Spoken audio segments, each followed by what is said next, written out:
राधे राधे। स्वागत है आप सभी का हमारे इस YouTube चैनल में जिसका नाम है आध्यात्मिक चिंतन। मैं हूं आपके साथ सौरभ कृष्ण उपाध्याय। कुछ व्यस्तताओं के चलते समय का अभाव रहा, जिस कारण से वीडियोज़ नहीं आ पा रहे थे, और अब मैं प्रयास करूंगा कंटिन्यूसली आपको वीडियोज़ प्राप्त होते रहें। आज का बहुत ही सुंदर विषय जिसको लेकर के आज हम चर्चा करेंगे वह है माला जप करने की सही विधि क्या है। कुछ लोग हैं जिन्होंने मेरे से कई बार प्रश्न किया है कि माला जप करने की सही विधि क्या है। हालांकि व्यक्तिगत रूप से मैंने बहुत लोगों को बताया है, परंतु फिर भी आज इस वीडियो के माध्यम से मैं उन सभी को जिनसे मैं व्यक्तिगत रूप से नहीं मिल पाया हूँ, जिनको समस्या रहती है, जो पूछते रहते हैं, उनके लिए आज का ये वीडियो है। तो वीडियो शुरू करने से पहले आपसे निवेदन रहेगा कि यदि आप हमारे चैनल पर पहली बार आए हैं, नए हैं, तो कृपया इस चैनल को सब्सक्राइब कर लें और बेल आइकन को भी ऑन कर लें, जिससे भविष्य में आने वाले वीडियोस आपको प्राप्त होते रहें। यदि मेरा यह वीडियो आपको पसंद आए, इसमें दी गई जानकारी आपको प्रभावित करती है, तो कृपया लाइक करें और इस जानकारी को शेयर अवश्य करें, जिससे अन्य लोगों को भी इस जानकारी से सहायता प्राप्त हो। तो आइए चलते हैं आज के विषय में।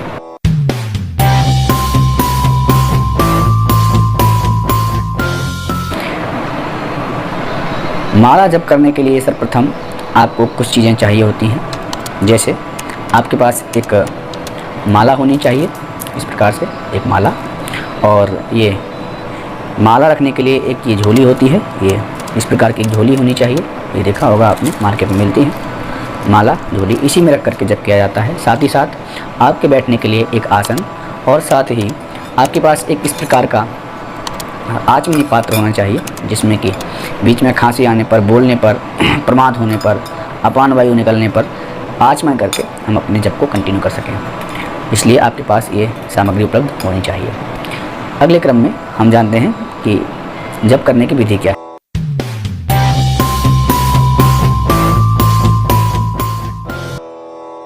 देखिए, मैं आपको दिखा रहा हूँ। आपके पास इस प्रकार से एक माला होनी चाहिए, और माला को जप करने के लिए हमारे हाथ में 5 उंगलियां हैं। ये इसको कनिष्ठिका बोलते हैं, इसको अनामिका, ये मध्यमा, ये तर्जनी और ये अंगुष्ठ होता है। अनामिका उंगली पर रख करके माला को और इस प्रकार से जप करना चाहिए। मध्यमा उंगली और अंगुष्ठ की सहायता से इस वाली उंगली को स्पर्श नहीं करना चाहिए, और इस प्रकार से एक मंत्र बोलते हुए आगे बढ़ते जाएंगे। यहाँ ध्यान देने वाली बात यह है कि इसमें 108 मनके होते हैं। ये जो संख्या है इन मनकों की, ये जो मोती दिख रहे हैं आपको, ये 108 होते हैं। इसमें एक ये जिसमें ये रेशमी धागा लगा रहता है, ये देख रहे हैं आप, ये 108 की गिनती में ये वाला मनका नहीं आता जो बीच में लगा रहता है। मैं आपको दूसरी माला दिखाता हूँ जिससे मैं जप करता हूँ। देखिए, ये मेरी माला है रुद्राक्ष की, और जिसमें ये रेशमी सा धागा लगा हुआ है, ये वाला, इसको सुमेरु बोला जाता है। कभी भी जप करते समय इस सुमेरु का उल्लंघन नहीं करना चाहिए। तो इस सुमेरु के अगले वाला जो मनका है, यहाँ से जप आरंभ करना चाहिए। उदाहरण के लिए, जैसे आप ओम नमः शिवाय जप रहे हैं, तो ओम नमः शिवाय, ओम नमः शिवाय, ओम नमः शिवाय, ओम नमः शिवाय, इस प्रकार एक मंत्र बोल करके एक मंत्र को बढ़ाते जाएंगे। ये हुआ तरीका। जप करते करते जब आप यहाँ आ जाएंगे, और ये ओम नमः शिवाय, ओम नमः शिवाय, ओम नमः शिवाय, इस प्रकार से जब आप यहाँ आ जाएंगे तो आपके 108 मनके की एक माला पूरी हो जाएगी। यदि आप एक से अधिक माला करना चाहते हैं तो पुनः देखिए, यहाँ जब आ गए हम माला करते करते ओम नमः शिवाय, ओम नमः शिवाय, ओम नमः शिवाय, ओम नमः शिवाय, तो यहाँ से इस प्रकार से माला को घुमा देंगे। ये जो सुमेरु है, जो मैंने आपको पहले बताया, इसमें रेशमी धागा लगा रहता है, सबसे अलग रहता है, 109वां मनका होता है, इसका उल्लंघन नहीं किया जाता। दूसरी चीज़, माला को कभी भी खुले में नहीं करना चाहिए। इस प्रकार से ये जो मैं करके दिखा रहा हूँ, ये आपको बस दिखाने मात्र के लिए है, लेकिन कभी भी माला को इस प्रकार खुले में रख करके नहीं करना चाहिए। माला को हमेशा इस प्रकार का एक ये गौमुखी आती है, ये जो दिख रही है आपको, इसमें रख करके ही जप करना चाहिए। ये इसीलिए मिलती है, आपने मार्केट में देखी भी होगी, मिलती रहती हैं। यदि गौमुखी उपलब्ध ना हो तो आप किसी रुमाल या अन्य किसी साफ स्वच्छ वस्त्र से ढक करके भी माला कर सकते हैं, यानी माला दिखनी नहीं चाहिए। और ये इस प्रकार से ये गौमुखी है, इसमें एक ये जगह बनी रहती है छोटी सी, इसमें से इस वाली प्रथम वाली उंगली को, तर्जनी उंगली को बाहर निकाल देते हैं, और जो मैंने क्रिया बताई थी उसको इसके अंदर ही रखते हैं और इस प्रकार से माला करते हैं।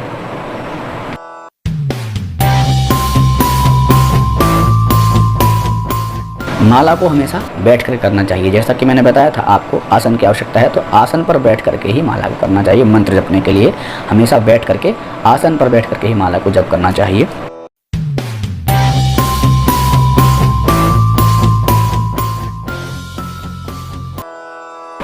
जप करने के 3 प्रकार होते हैं।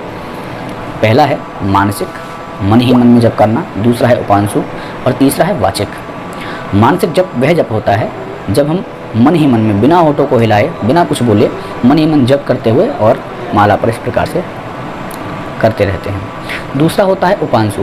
उपांशु जप वह कहलाता है जिसमें केवल आपके होठ हिलते हैं लेकिन कोई शब्द बाहर निकल करके नहीं आता और आपका मंत्र इस प्रकार चलता रहता है। तीसरा होता है वाचिक।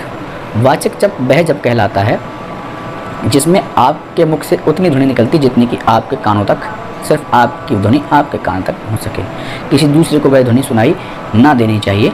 वह जो जप होता है उसको वाचिक कहा जाता है। माला के विषय में एक नियम यह भी है कि प्रातः काल के समय माला नाभि के पास होनी चाहिए जप करते समय, मध्याह्न काल में हृदय के पास और संध्या समय में अपने जो मुख है, नासिका है, इसके समीप होनी चाहिए। इस प्रकार से माला को जप करना चाहिए।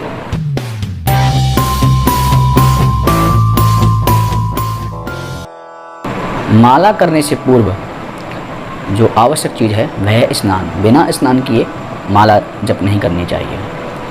यहाँ मैं नाम, आप ध्यान देंगे, मैं नाम जप की बात नहीं कर रहा हूँ, मैं मंत्र पर, मंत्र की जो माला है उसको जपने के लिए आपका स्नान आवश्यक है। नाम जप तो आप जिस भी परिस्थिति में हैं, जहाँ भी हैं, आप कर सकते हैं। भगवान का नाम तो कभी भी ले सकते हैं आप बाथरूम में होते हुए भी आप भगवान का नाम मन ही मन स्मरण कर सकते हैं। इसलिए भगवान के नाम जप की यहाँ मैं बात नहीं कर रहा हूँ, मैं मंत्र जप की बात कर रहा हूँ। इसलिए स्नान आवश्यक है। चाहे आप सुबह जप रहे हों, सुबह तो हम नहा करके जपते ही हैं, यदि संध्या काल में भी हम जप मंत्र जप कर रहे हैं तो हमको स्नान अवश्य कर लेना चाहिए। जप के समय विशेष ध्यान रखने वाली बात यह है कि जप करते समय, जब हम माला कर रहे हों, मंत्र की माला कर रहे हैं, ऐसे समय में बोलना मना है। बीच माला में बोलते नहीं हैं। जब माला पूरी हो जाती है और माला करते करते जब हम सुमेरु के पास आ जाते हैं, इस प्रकार से जब हमारी माला पूरी हो जाती है, अत्यंत आवश्यक होने पर ही तब बोलना चाहिए। ऐसा नहीं कि बीच में माला चल रही है और बीच में बोलने लगे। अगर आप बीच चलती माला में मंत्र जपते जपते बोल देंगे तो आपको पुनः माला करनी पड़ेगी, प्रारंभ से करनी चाहिए माला की प्रार्थना करके। ये माला करने की विधि है। और ध्यान देने योग्य बात यह भी है कि जब भी हमारी ये माला हो, इसमें 108 मन के होने चाहिए। ये जो दाने हैं ये 108 होने चाहिए और इनमें कोई भी खंडित ना हो। जैसे आप इसमें देख पा रहे होंगे, आपको शायद दिख रहा होगा, ये एक जो मन का है ये खंडित है, ये टूटा हुआ सा आपको दिख रहा होगा। ये तो ये खंडित माला है। तो अगर आपकी माला खंडित हो गई है तो इस मन के को निकाल करके और पुनः उस माला में नया मन का जोड़ करके पिरोना चाहिए और पुनः उस माला जपने से पूर्व माला की प्रार्थना करनी चाहिए। चाहे माला पहनने वाली हो या फिर जप करने वाली हो, दोनों ही परिस्थितियों में हमको माला की प्रार्थना करनी चाहिए। माला की प्रार्थना के लिए एक मंत्र है जो मैं बता रहा हूँ। माम माले महामाये सर्वशक्ति स्वरूपिणी चतुर्वर्गस्त्वयि तस्मान में शुद्ध हो अभिघ्नं पुरमालित्वं गृह्णामि दक्षिणे करे जप काले सिद्ध्यर्थं प्रसीदं सिद्धे।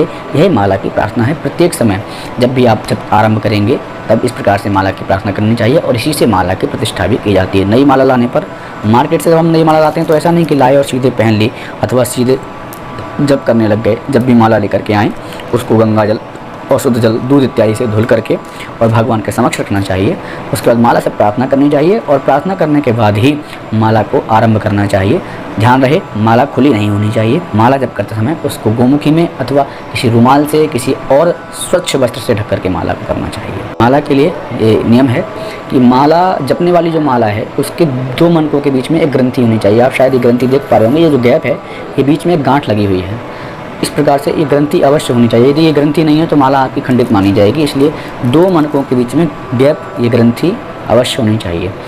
2 मनकों के बीच में जो ग्रंथि लगी होती है तो वह माला अच्छी मानी जाती है और इसी से जप करना श्रेष्ठ माना जाता है। जप करने के लिए आप तुलसी की माला, रुद्राक्ष माला और कमलगट्टे की माला, हल्दी की गांठ की माला इत्यादि अनेक प्रकार की मालाएँ भी आती हैं। अनेक प्रकार के अनुष्ठानों में, अनेक प्रकार की कामनाओं से, अलग अलग देवताओं के लिए अलग अलग मालाओं से जप किया जाता है, परंतु सामान्यतः लोग तुलसी की माला से और रुद्राक्ष की माला से जप करते हैं।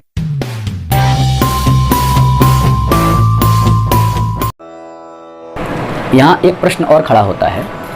अक्सर लोग पूछते हैं कि क्या जो जप करने की माला है उसको हम गले में धारण कर सकते हैं। तो इसका सीधा सा उत्तर है कि जप करने वाली माला को गले में धारण नहीं किया जा सकता। यदि हम किसी माला को धारण कर लेते हैं तो उससे जप नहीं किया जा सकता, क्योंकि जप करने की माला अलग होती है और धारण करने वाली मालाएं अलग है। जैसा कि आप देख रहे हैं मेरे गले में भी कई सारी मालाएं डली हुई हैं। ये मालाएं केवल धारण करने के लिए हैं, पहनने के लिए हैं, इनसे जप नहीं होता है। जप करने के लिए हमको अलग से एक माला रखनी पड़ती है और जप करने वाली माला को कभी भी पहना नहीं जाता है। इसलिए आप ध्यान रखें कि जप करने वाली माला को पहने नहीं। यदि आपने पहन लिया है तो फिर उससे जप ना करें।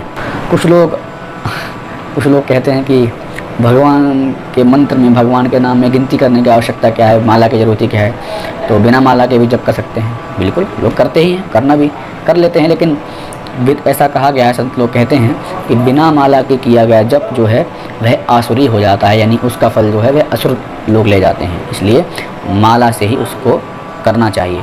मैं यहाँ ध्यान देने वाली बात यह है कि मैं यहाँ मंत्र की बात कर रहा हूँ, भगवान के जप की, भगवान के नाम स्मरण की बात नहीं कर रहा हूँ। नाम स्मरण में बिना माला के भी आप कर सकते हो।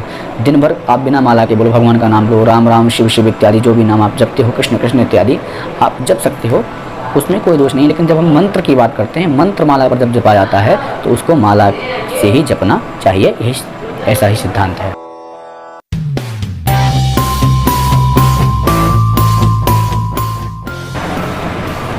हमारी इस माला में 108 मन के क्यों हैं? इसका कारण है कि जो 27 नक्षत्र हैं, ज्योतिष में 27 नक्षत्र हैं, अश्विनी भरणी इत्यादि, ये 27 नक्षत्रों में यही 27 नक्षत्र हमारे बार बार घूमते रहते हैं। एक महीने में चक्कर लगा करके पुनः वही आते हैं और प्रत्येक नक्षत्र के 4 चरण होते हैं, तो 27 चौके 108 होता है। इसी प्रकार से उस 108 की जो संख्या है वो वहीं से ली गई है। प्रत्येक नक्षत्र के 4 चरण होने से ही 108 संख्या निकल करके आती है। और 108 संख्या जप करने का भाव केवल इतना ही है कि हम प्रत्येक नक्षत्र के प्रत्येक चरण को हम प्रणाम करते चलें, क्योंकि वर्तमान समय में और भविष्य में भी ये होता रहता है कि कोई ना कोई ग्रह किसी न किसी नक्षत्र के किसी न किसी चरण पर अवश्य रहता है।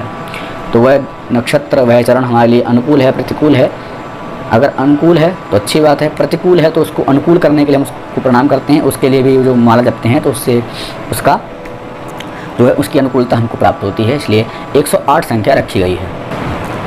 अगला प्रश्न है कि 108 मन के नहीं होने की परिस्थिति में क्या करें?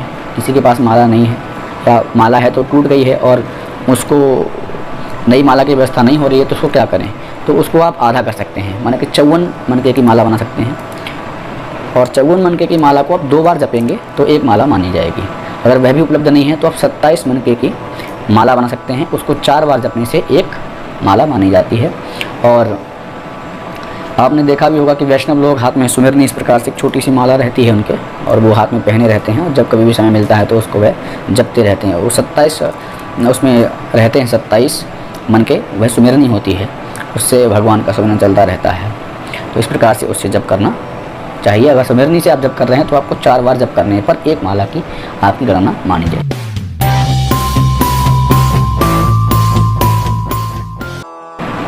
अगला प्रश्न ये बनता है कि किसी कारणवशात हमारे पास माला उपलब्ध नहीं है तो क्या किसी दूसरे की माला से हम जप कर सकते हैं? तो किसी भी दूसरे की माला से हमको जप नहीं करना चाहिए, हमें अपनी माला से ही जप करना चाहिए। और अपनी माला किसी को देनी भी नहीं चाहिए जप करने के लिए, अपनी माला से सदैव जप करना चाहिए।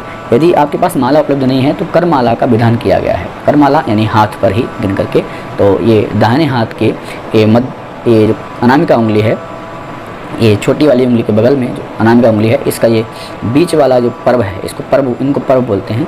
तो यहाँ से आरंभ करेंगे 1 2 3 4 5 6 7 8 9 10, ये 10 संख्या हो रही है। तो एक मंत्र बोलेंगे तो एक पर्व को स्पर्श करेंगे, दूसरा मंत्र दूसरा पर्व, इस प्रकार से स्पर्श करते करते 10 हो जाएगा। तो ऐसे हम 10 बार करेंगे तो 100 हमारे मंत्र हो गए और बचे 8। तो जब हमारा ये 100 पूरे हो जाएंगे उसके बाद हम गिनती यहाँ से नीचे से करेंगे, अनामिका के नीचे वाले पर्व से 1 2 3 4 5 6 7 8, और इस प्रकार से हमारी एक माला हो जाएगी। ध्यान रखें, कर माला को भी कभी भी दिखाकर नहीं करना चाहिए। कर माला करते समय भी हमको किसी वस्त्र से और इस प्रकार से ढक लेना चाहिए जिससे कि हमारे द्वारा की गई कर माला भी दिखाई ना दे। चाहे आप किसी तुलसी की माला कर रहे हों, रुद्राक्ष की माला कर रहे हों, अथवा कर माला कर रहे हों, किसी प्रकार की माला आप कर रहे हैं, मंत्र जप कर रहे हैं, तो उसको ढक लेना चाहिए, दिखाना नहीं चाहिए। सबसे प्रमुख बात इसमें यह है कि जब हमारा जप पूर्ण हो जाए, तो हम जब पूरा कर लें तो उसके बाद उस स्थान की मृतिका, उस स्थान की मिट्टी को लेकर के अपने माथे से लगाना चाहिए और प्रणाम करना चाहिए उस धरती को, और माला को भी इस प्रकार से प्रणाम करना चाहिए सुमेरु को, और फिर माला रख देनी चाहिए झोली में, झोली बंद कर देनी चाहिए। मृतिका लगाने का विधान पुस्तकों में, कई पुस्तकों में मैंने पढ़ा है और गुरुओं से भी मैंने ये सीखा है, और कर्मकांडी ब्राह्मण लोग भी इस क्रिया को कराते हैं। ऐसा करने के पीछे कारण है कि यदि हम ऐसा नहीं करते हैं तो हमारे द्वारा किया गया जो जप है उसका फल इंद्र चुरा करके ले जाते हैं, उसका फल इंद्र को चला जाता है। इसलिए उस स्थान जहाँ जप कर रहे हैं उस स्थान के जप पूरा होने के बाद में उस स्थान की मृतिका मिट्टी लेकर के और मस्तक से लगानी चाहिए। खड़े होकर के अपने आसन पर एक बार घूम करके और प्रणाम करना चाहिए और अपने आसन को मोड़ देना चाहिए तुरंत। यदि आप ऐसा नहीं करते हैं तो आपके द्वारा किया गया जो फल कर्म है, जो आसन पर बैठ कर, उस स्थान पर बैठकर किया गया जो कर्म है, उसका सब फल इंद्र को चला जाता है। तो ये थी कुछ आज के माला के विषय में जानकारी। यदि आपके मन में भी ऐसा भी कोई प्रश्न है जिसका आप उत्तर चाहते हैं तो कृपया कमेंट सेक्शन में जाकर के अपने उस प्रश्न को वहाँ पर लिखें, जिससे आपके प्रश्न का उत्तर यहाँ से दिया जा सके।